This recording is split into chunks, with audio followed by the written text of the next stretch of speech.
What's going on, guys? Welcome back to Pause Reset Play. In this video I'm going to talk about some of the changes that Bungie is making to the Pinnacle reward system in Crucible when Forsaken drops in September.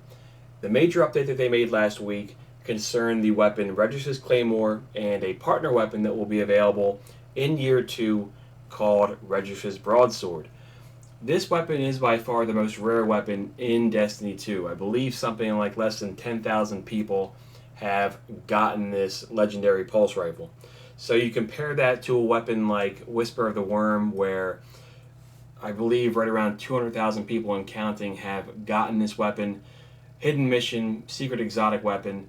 So you compare that to Claymore, and this is 20 times more rare than that, which is pretty mind-boggling when you think about it. So that gives you an idea of just how difficult it was to get the Claymore in Season 3.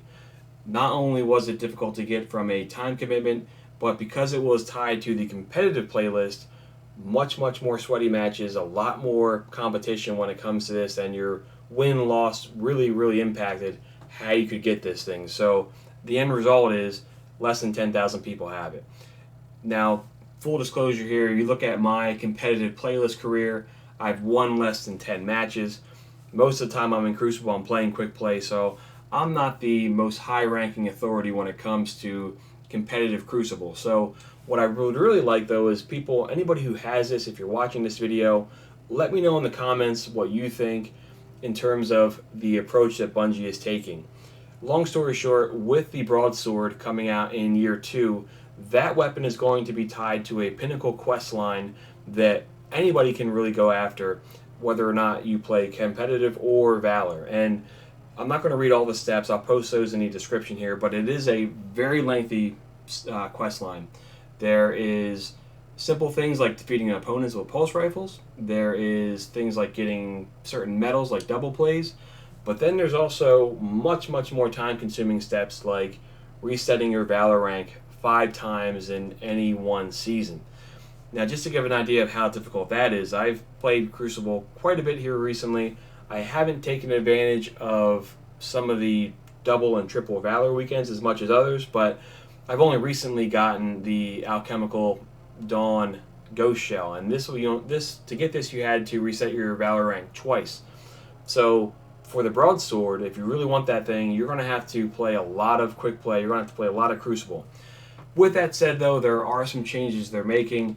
Obviously, with bounties coming out recently, and some bounties now going to be impacting your Valor ranking, that will help out too.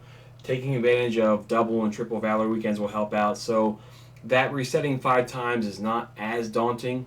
Don't get me wrong, though. It's still going to be a very big time commitment to get the Broadsword.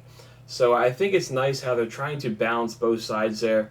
They're not making the Broadsword something that you can get in one weekend. It's going to take a lot of Crucible, a lot of time committed, and just a lot overall. The number of steps is pretty significant. So I like that they're not just going to give away that weapon, and they're also allowing anybody who has the Claymore to be able to get the Broadsword right away in random drops. So there's a really good chance that the small number of people that do have Claymore, they'll be able to get a Broadsword before anybody else, and if they're lucky, they'll get a God roll for that. Now, I am curious, though. The Claymore is pretty much close to a God roll as it is, because it has that unique combination of Outlaw and Desperado. What I'm curious of is, for the Broadsword, what would you be aiming for when it comes to a God roll pulse rifle? How would you change this? Is there anything you would change when it comes to the Claymore to make it even better? Maybe there's a different barrel that you'd look for. Maybe there's a different perk that you'd be looking for. But how could you really top this? What's the ideal Redrix Broadsword? Let me know that in the comments as well. But main thing here is I just wanted to get people's opinions on how they're making this approach. What do you think? Do you think this is a amicable solution for the Claymore Broadsword dynamic? Let me know in the comments. I personally think it's a cool thing that they're doing. They're trying to help out both sides. They're trying to appease both sides. And I think in this particular case here, the approach they're taking is one that most people should be happy with. But let me know in the comments what you think. Do you agree?